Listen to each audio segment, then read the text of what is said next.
Hi everyone, and welcome to another Twitch Q&A. I am your host, Lauren. I am the social and content lead at Into Games, and today I have another fantastic Twitch Q&A lined up for you all. Today I'm talking with Ashley Shaw, who is not only the senior technical director at Jagex, but is also part of our video game ambassadors program as well. Without further ado, I will bring in Ashley. Hi, Ashley. Hello. Take myself off mute. Oh, that's totally fine. I know. It's always the way. It's like, wait, hold on. Do I have everything sorted? Yes, I do. But yes, welcome to the show. Hello. Thank you for It's having me on. it's so great to have you here. Right off the bat, I just wanted to know, how did you know that you wanted to join the games industry initially? Um, I've always had a love for games. As far back as I can remember. Getting Commodore 64. God, how old would that be now? Like talking like I don't know, 9, 10, I guess probably would have been. Sure. Playing like Street Fighter, sort of Tekken, that sort of stuff, and essentially growing up with it. Um, So sort of after that, moved on to PlayStation. Fell in love with Grand Theft Auto. Um, I mean, Even how though can I you was not? nowhere near old enough. I was like 15, 16, and I told my parents I wanted this game, and they're like, "Yeah, sure, it's fine." I know. It's like they're so blissfully unaware in those days that actually Yeah, we were hitting and running old grannies to get money yeah, in exactly. Grand Theft Shooting Auto. people Whoops. down from a topside view. Yeah, it's Totally all child been good. friendly, Yeah, it's fine. family friendly fun. But So yeah. yeah, grew up with all that sort of stuff. So yeah, it was always a love and a sort of passion about it. Like, it was different. It's just sort of you could do something on a TV that's not just watching a program. You literally interacted with it to do stuff, and that was kind of where I fell in love with it. So Mm, um, yeah, and ever since then, it was just making sure that I kind of did what I could to get to where I am. Um, sure. Like, when did you sort of first become aware of the fact that you could become a technical director it's developer, not director, or but it's developer? fine. I'm so sorry. Director's a bit different, but yeah, Sorry, yeah. I don't manage people. I just develop. It's the code. It's fine. I'm so sorry. That's fine. I think it was probably where would it have been? Probably around as I was finishing secondary school. Um, Trying to find my options for what I wanted to do after secondary school had finished. Um, so I found that my college was doing um, a BTEC national diploma, which is kind of similar to sort of GCSEs, that sort of stuff. But they were doing it in computer software, and they had like a gaming side to it as well, which was kind of like, oh, I didn't realize this could be done this way. So yeah, I took all of that. I went through all of that, and then yeah, went on to university after that to sort of pick up a bit more. Um, Annoyingly, though, at the time of me going to university, there was only about 3 different universities across the country that were doing any form of game courses. The majority were just doing very general sort of computer science, um, but sort of there was 3 that I found that did a very specific gaming course. Um, so yeah, went to that. Did 4 years there, and then yeah, got tried to get myself in the door. Um, Mm. It's weird, like, to think about, um, like, I know we're still kind of dealing with it around the globe in terms of just, like, the unavailability like, of courses, that specifically cater towards games. Like, now, I mean, the scope is quite different, isn't it? oh yeah, like There's so there's, much there's options. every university seems to have some form of a gaming course these days. Yeah. But, like, But it yeah, it it must have was been so difficult back in the day to just, like, sort of have such a finite selection of yeah, places to go to. yeah, it was obviously it was an up and coming thing that not it, not many places kind of realized actually how big it would take off. Yeah. And then obviously, yeah, it's kind of hit the fan running and well, hit the ground running, isn't it? Not the fan. What was I fan? Um, It's okay. yeah, We could so say fan. We could start it's saying took fan. That's off, fine. and it's because I was using the takeoff analogies. It's fine. Fans, they float around and stuff. It was So going along. it's yeah. So yeah, obviously now everyone seems to be taking it up, and the actual kind of learning curve to get into it is not as drastic as it probably was back then. Like it was quite a Mm. steep curve to sort of jump in if you hadn't sort of realized what was kind of going on. Whereas you've got a lot of game engines and stuff nowadays that you can just kind of pick up off the shelf and just get going without essentially any prior knowledge. Really, there's a lot of courses and stuff around, like universities, as YouTube. You've got lots of online course places as well that kind of just give you tutorials that you can just kind of go through, and you can be quite happily self-taught at that point, which I think a lot of people these days generally are. Um, Yeah. so Yeah, like, it's insane. It's just bonkers how many, like, how much people can do from their bedroom nowadays. yeah, Like, yeah, it's just extreme. yeah. Indie development has definitely come a long way from where it was. Yeah, and the Um, computers to go with it. That's true as well. yeah, yeah, like, it's just mad. But, so with in mind with what you do for a living, could you just, like, talk us through what exactly a technical developer is and what your sort of responsibilities are? um, yeah, I obviously you've posed me a few of these questions already, and I've been trying to think of the best way to describe what I do.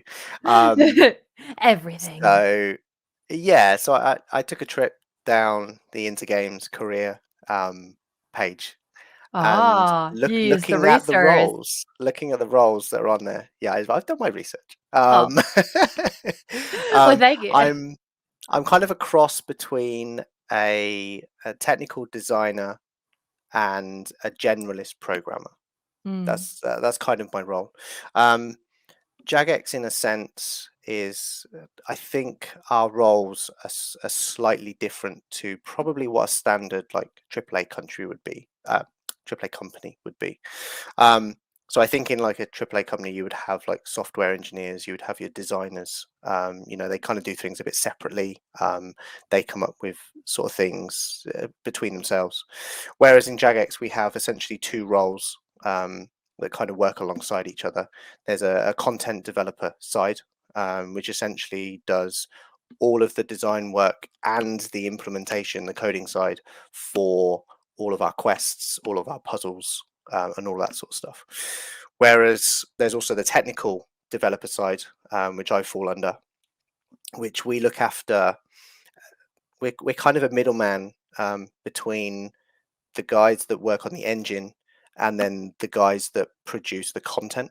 mm, So we sort of sit and look after all the systems. So we'll write very technical documentation and how things should work that communicate between the engine and what the content developers want to kind of produce. mm, It's probably the sort of the way around it. Um, as an example, anything in game that uses an interface, that would be something that um, like the technical developer would sort of manage and control how they sort of portray that onto screen. Whereas a content developer would come in and say, I want my interface to look like this. And then it will sit in this window. And the window that it sits in is something that a technical developer would sort of manage and just make sure that it kind of sits in place and does what it needs to do in the back end. mhm, Um, all of the talking to like the making sure it all talks to the servers and all sorts that sort of stuff. mhm, Achievement systems, that sort of stuff as well. Those sort of things. Yeah, it's very more logic and technical side, whereas the content side is very design and kind of free flowing narrative and that sort of stuff. So, but mm. yeah, I think that's probably the way that I would describe You're kind how we of sort like of how it works. Yeah. it's like the guardian between the 2. You're just like, "All right, well, we gotta make Well, sure that this yeah, works." yeah, yeah. Um, yeah, we Very also necessary manage. part. Yeah, we manage the way that sort of those sort of interfaces then look on, for instance, a mobile device, Mm. and then make sure that we don't break any of the content in the at the time that we do all It's those very changes. important though, because Yeah, it's like, you can have all these fantastical ideas of how things are gonna be and how they're gonna look, and then you implement them, and then you're just kind of like, "Well, great. This yeah, doesn't actually work the way it needs to. Fab." yeah. That's the joys of game development, and also working on a game that is 20 years old now. So yeah, Yeah, yeah, in RuneScape, right? Like, yeah, it's maddening how long that game has lasted, like, how I know, long and it's it's still been going on thriving. for, and it's still thriving. It's It's still thriving. amazing. Yeah, it's It's really good. amazing. I still I have a friend, from high school, and her younger brother had gotten into it while we were still, like, sort of going through school, going through university, and it's just one of those things that it just keeps, like, cropping in, right? Like, it just keeps going. It's amazing. Like, it's Yeah. really, really amazing. What was it like to sort of, like, come into something that was so established already? Um, a little bit daunting, Mm. but I seem to find my feet quite quickly, which was good. So like all the guys that were there at the time, some of them obviously have left since then, and others have still stayed. Um, we're all welcoming, and you can ask for a sort of better welcome for what come in really. Mm. It was only my kind of what was it my third game studio that I'd been in at the time when I started, and I came in as QA, as a QA tester, and yeah, they essentially threw me right in to the deep end and went, here, have some fun, see what you There you can go. break. By Yeah. that point, when I came in, the game was already 10 years old, um, Wow. and yeah, so I've been there a long time now. Mm. I literally passed my 10 years 3 days ago. Um, Oh, so congratulations. yeah, I'm now part of the furniture technically. Oh, that's good though. That's so good. I mean, it just But speaks volumes about how it is there, like, to just be able to feel safe in a yeah, workplace definitely. for so long. Yeah, I think that's obviously the joys of it being an MMO is that it's always on. It's Mm. a living game, so people are always kind of jumping in and out um, from their time being. But it seems to be one of those that seems to always draw people back once you've started. Oh, um, completely, so yeah, completely. I still like we all have remember, those games, right? But oh, yeah, yeah, of course. Like, I actually remember going to the library once, and I think, like, it's the fact that RuneScape is so accessible as well, like, the older version of the games, like, completely, like, we saw somebody just playing it on one of the library computers yeah, in, in our local library, and I think from that standpoint, like, it's nice to have, like, a common game that you just know, yeah, you just know you can rely on. It's an old yeah, friend. It's an old precisely. Yeah, friend. that's a good way of Um, looking at it. Yeah, definitely. yeah. 'Cause it is like I think a lot of games, especially MMOs, are a comfort game for a lot of Yeah. people. And I It's a good think way of RuneScape escape. is There's that. always something to do, regardless Mm, of kind of your level or sort of what's around the corner. There's generally always like we're always pumping something new into the game, and that goes the same with sort of any MMO really. They're always coming up with new content. They're always looking to find ways to sort of keep it alive and yeah. keep it engaging for everyone. So yeah. Completely. And then, I mean, going back, you did say that you've started as a QA tester. I just wanted to know, like, do you feel coming in as a QA tester really prepared you, for your role now? Um, well, I think university helped a bit in the first Yeah. point, because I did coding for my university degree. Mm. It was always where I wanted to be. Um, but yeah, sort of QA gave me definitely a different perspective on the games industry. A lot of people talk about being in QA, and you say that to someone, and they're like, "Oh, you just sit and play games all day, don't you?" And it's just like, yes and no. Big But misconception yeah, ever. it's like, yes, you sit and play the same game, the same content over and over again till you find no more issues. Yeah.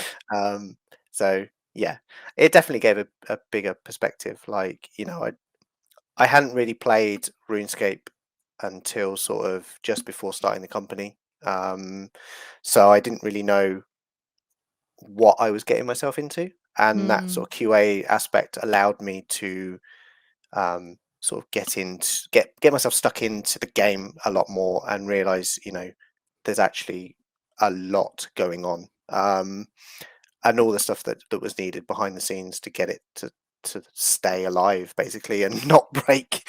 Um, so that definitely helped when it came to then making my jump into the coding side of things. Like, I had a better understanding of how the game worked, where things should sort of how things should happen, why they necessarily break, how I can stop that from happening before it even reaches the QA point.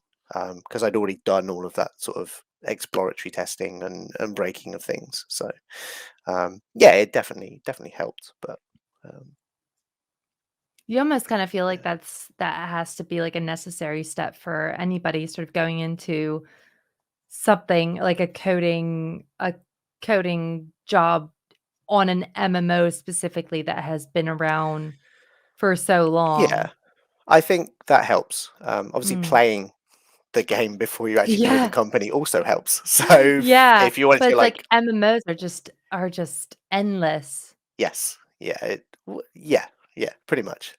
Um, yeah, I think there should always be like a throw them in at the deep end and let them play it for a couple of weeks just to get their bearings on it and realize just kind of like what the QA at least go through and some of their testing processes to see, like, why, what they're trying to do to break it so that you can essentially preempt it before it even gets to the QA process. So Yeah. yeah, Yeah, no, completely. And then, I mean, before you started work at Jagex, you were actually at Frontier Developments. yeah. And so I just kind of wondered, like, what was the transition like between the two studios? And like, did you find that there was any obstacles, or did you feel like it was just kind of the same old, the same type of deal between the two? Yeah, so when I was in Frontier, I did QA as well. Mm. So I was there for, I think, probably maybe 1, 2, maybe 3 years, um, sort of helping with their sort of game rollouts. Um, Luckily, my lead at the time at Frontier had moved over to Jagex and was a lead Ah. at at Jagex. So he actually reached out to me and said, "Look, you know, I'm hiring um, some more people over here. Do you want to come over?" Um, Mm. and sort of I was looking to get into coding at that point, and I'd done a few bits at Frontier, but there was nothing open at that point. Um, and they sort of the lead at the time said to me, you've got a potential better chance of getting into a coding side over here at Jagex. So I took the leap, um, and yeah, it obviously worked out for me. Mm. Doesn't necessarily mean it works out for everyone, but um, yeah, as I said, like there was no issues with any of the transitions. Everyone was very accommodating to the reasons why I was leaving, and they were Yeah. accommodating me coming in to joining this team. Um, Luckily, as I said, I had at least one person that I knew, um, so I at least could at least speak to someone for anything that I needed. But um, all of the QA guys that I joined with at the time of joining were all fantastic and some really good people. They've all since sort of moved on to sort of some development roles and other QA roles around the country and stuff since then. So um, yeah, it was really nice to sort of and not essentially have any bad blood or anything between anything of moving and stuff. It's I think a lot of people just see it as the nature of trying to put your career progression at the end of the Mm, day. So and there's a lot of people that do understand that and realize that actually, yeah, that is what's going to happen. mm, Sometimes you can't always get it in the company you're at, but sometimes you can. Yeah, a lot of people tend to just sort of move around a bit to get where they kind of want to be. mm. I think that's really nice as well, the relationship that you obviously had with your lead in the sense that, like, they were looking out for you as well, like, Yeah, considering, like, your interests and that type of thing, and I think I do see that happening quite a bit in the games industry, especially. Everybody's sort of looking out for each other yeah, and helping everybody grow and understanding that growth is kind of something that we need to do in yeah, order to, like, survive essentially. But I think that's just really lovely to hear, that you had a lead who believed in you as much as, you needed them to. yeah. Definitely, that helped a lot. Um, I probably still would have been in Frontier by now at this point if I hadn't, I think. Oh, well, I may have jumped at some point, but I think definitely that kind of someone was. So I was quite close with my lead, which was good. Um, Mm, and we talked a lot about sort of where I wanted to be and sort of how I was potentially going to get there, that sort of stuff. So it's always good to have that managerial kind of person to sort of speak to and just essentially just be a good friend rather than just kind of someone that's always banging on at you to get your work done. yeah, do this and that. It's So like just have yeah, a relationship, like somebody who is actually looking out for you. yeah. No, that's So amazing. And then coming into the games industry from a computer games programming degree, um, like, how did this best prepare you for a career in games? Like, what kind of aspects of your degree? Obviously, this was sort of early times in the sense that, like, it's different now. It's, like, not that long ago, but, no. like, compared to what it is the degrees are now. Um, but, like, how did you feel it sort of prepared you for life in the games industry? Um, I'm trying to think back. Like we're talking like I graduated in 2008. That's how long ago that was. Mm, So I think it actually did quite a lot. Like the modules and stuff that I was learning um, had still stuck in my head, um, which was good. Um, so they kind of like I can only kind of say it from my perspective at that time, so I don't really know how that kind of works these days. But I think the general grasp of it is actually they have a really good understanding of what the industry needs. The majority of times, the lecturers in the university are that they've been in the games industry for X amount of years. They've come out and they now essentially want to pass on their knowledge and help others get into it, which is what you guys try and do as well, which is fantastic and allow us to kind of come on here and speak about our sort of progression and everything. So, um, but yeah, I think they generally have a good grasp of what the industry wants. I believe a lot of them still kind of stay in touch with studios to get a sense of what they're looking out for. Um, and that, yeah, there's always a lot of sort of alumni and stuff that generally kind of go back, give talks, and sort of give some basically what we're doing to university students. Um, but yeah, I think they have a very good understanding of kind of what the industry needs and will prepare you to sort of go out there and essentially fulfill what you've came to university to do. yeah, completely. And then, what has your experience been like being a part of the video game ambassadors program? one of our programs at Into Games. We offer the Video Games Ambassadors program where anybody who joins is part of the games industry and can take part in things like volunteer opportunities and the Twitch Q&A and all sorts of things. I mean, how long have you been a part of the program and how have you found I it? think I think it's only been about a year potentially, not maybe not even that long. Um, I've mentored one person, Oh, um, lovely. which was good. It was nice. It was a guy over in America actually. So time zones were a Uh, bit off, but my elk. um, Yeah. generally speaking, it was good. He was coming out of web dev and wanting to get into gaming, so it was really nice actually. He was a really nice guy. He'd done a lot of research and he sort of took up a lot of courses, and he essentially just wanted just sort of general advice really of what kind of the industry was like and how best to prepare sort of interviews and stuff. Mm, So yeah, it was really nice. Other than that, I've not really done much per se. mm, I've not really had sort of the time really at the moment to sort of do any more than kind of what I've been doing, just because of family and general sort of work. Need to work need to work my rota around a bit.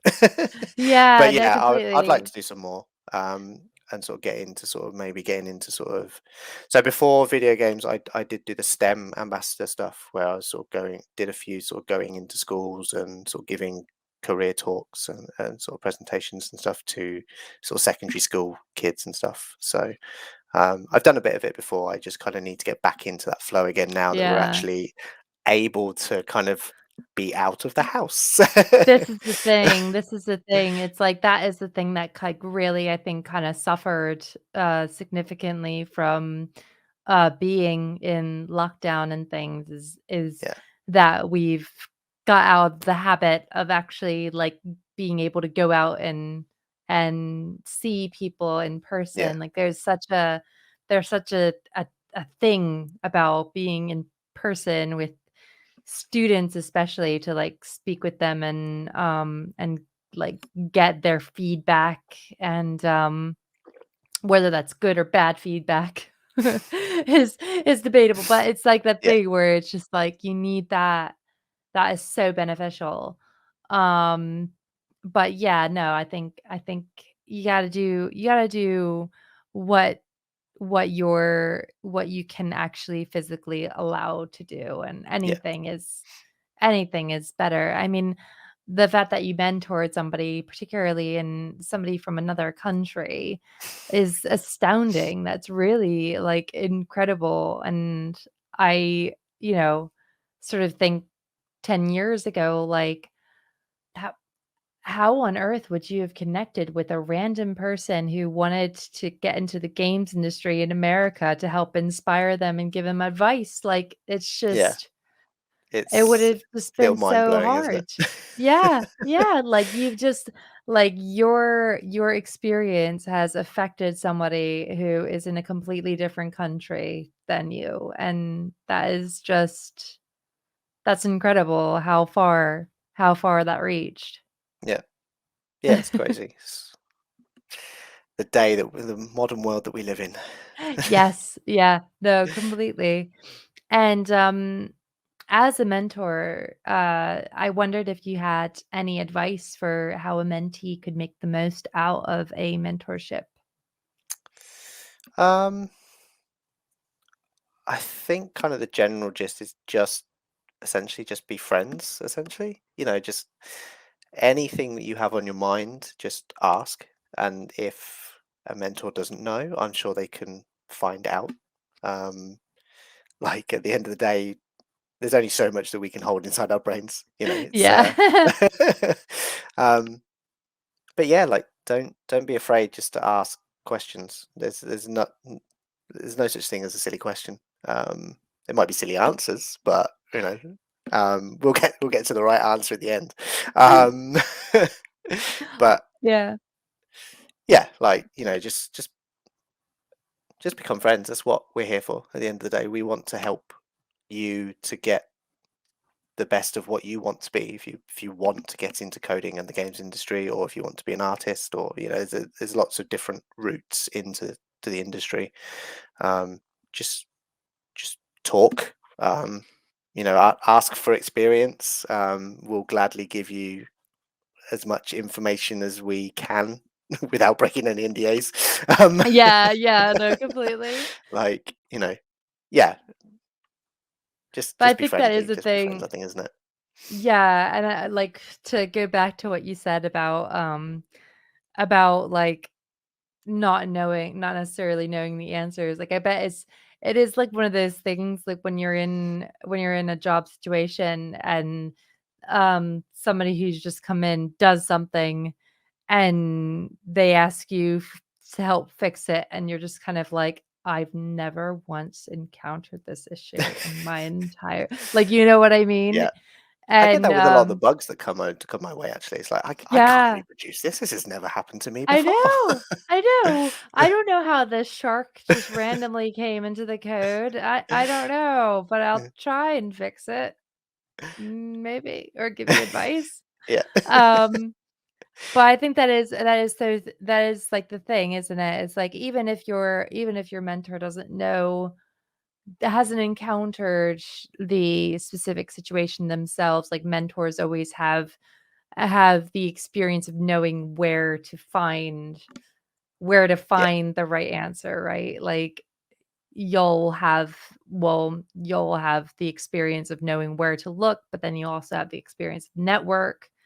Yeah. Like it's just yeah, I think it is so important to understand that all of us like anybody who's a mentor is still human and, not necessarily robots or encyclopedias, but, No. like, it's still Some might much be. more beneficial.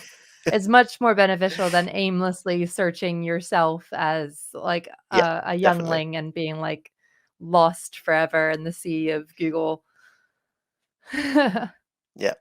Even if it's just like a very simple response, sometimes that can spark another idea and Mm. completely throw you off what you were thinking about before, and be like, well, actually, why was I doing it that way before? Yeah. Yeah.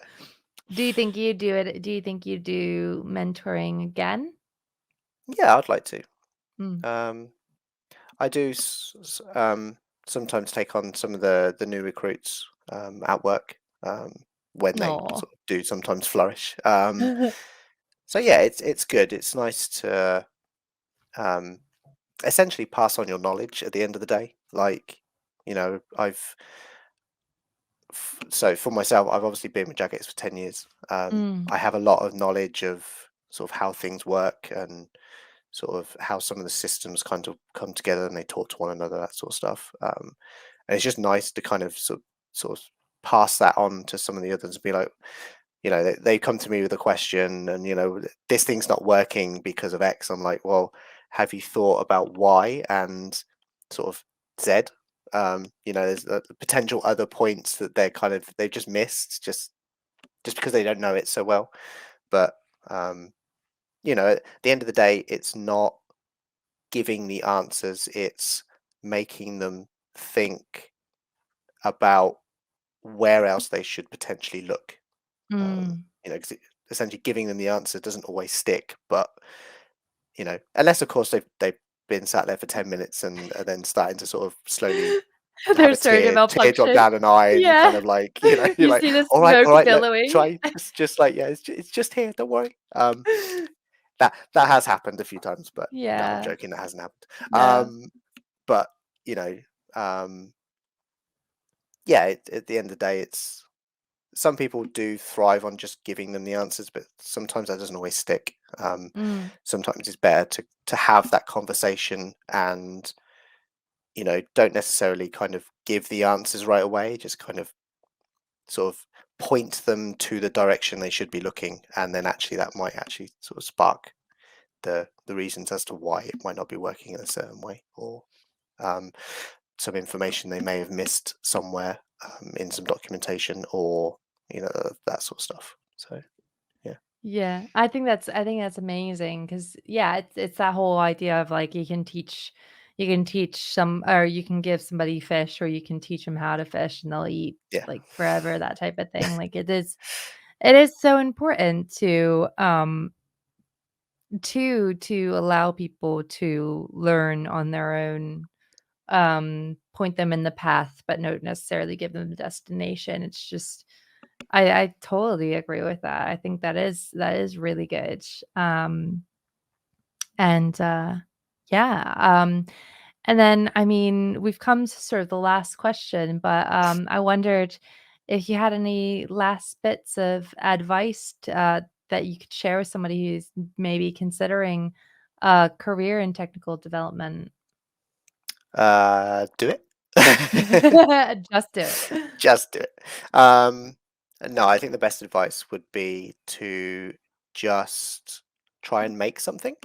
Mm, If you want to get in the games industry and you want to pursue that, um, whatever you want to pursue in, just slowly kind of work your way towards it. So if you want to be an artist, think about what part of the art you want to be. Do you want to be a modeler? Do you want to be a sort of character, a texture? Do you want to do character art? Do you want to do environment? Build, just build something. Build a city, build a character, texture it, that sort of stuff. If you want to do coding, um, write some code.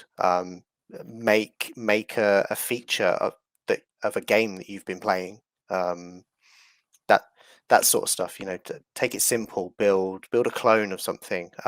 Flappy Birds or like a speed runner or something. Like an endless runner or that sort of stuff. Just sort of build. That's probably the best way. A, it gives you something to put on your portfolio. B, it then gives you something to talk about at interviews. C, it gives you a better idea of how the coding works, and then mm, you can explain why you've done it in that way. Um, and then D, actually, after all of that, you then get feedback from whoever you've interviewed with as to um, where you can potentially progress with your code, and think of different ways of building stuff. But mm, yeah, I think that's the biggest advice I think I can give is just to build something to the craft that you want to pursue in games. mm. um, I think that is so effective. Like, I mean, having like, having game jams be so prominent recently has been just incredible for everybody who's considering joining, especially yeah. in, like, more technical roles, like, having that portfolio of games that they've, like, just maybe they've completed, maybe they've only gotten part of the way through. It's still experience, isn't it? Oh yeah, totally. Like, even if you don't finish a game jam or something, the experience that you've had with it is a phenomenal step forward. Mm. Because you've worked in a team, you know how that works. You've collaborated with everyone. You've got some code that you can essentially pursue with outside of the game jam. Doesn't necessarily mean you have to stop after the game jam, Yeah. because then you can push that out further. You then know for the next time that actually you're probably being a bit too ambitious with the idea that you came up with, and maybe Yeah. you can dial it back a bit.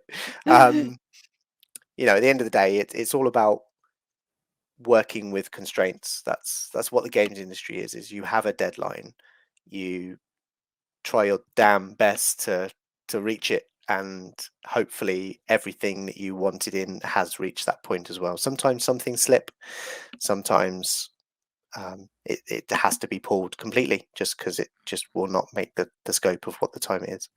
But Mm, um, the more you build stuff, the better you have an understanding of what you can fit in the time frame that you're being asked to do stuff in. So yeah, just build, have fun, yeah. like Build everything. build all the things. Build all the things. But yeah, I mean, unless there's anybody in who's listening who may have a question, um, I think that's it for our little shindig, our little interview. I mean, thank you so much, Ashley, for coming on and chatting with me and speaking to us more about what technical developer does. It's been really, really fascinating. It's all right. You're And welcome. Thank you for having me. oh, absolutely. And hopefully we'll see you again soon. And any of our other video game ambassadors things. We'll just have to get like a little You'll get like together. yeah, a little starter pack, like a little Yeah. baby step program to get all of our ambassadors back into like fighting shape. Yeah, that sounds fair. By the end, you'll just be like, "Pa-pow, I'm in a school. Pa-pow, I'm here," you know? Um, but yeah, no, thank you so much, and, I hope you have a really great rest of your day. No problem. And you. Thank you everyone so much. Bye.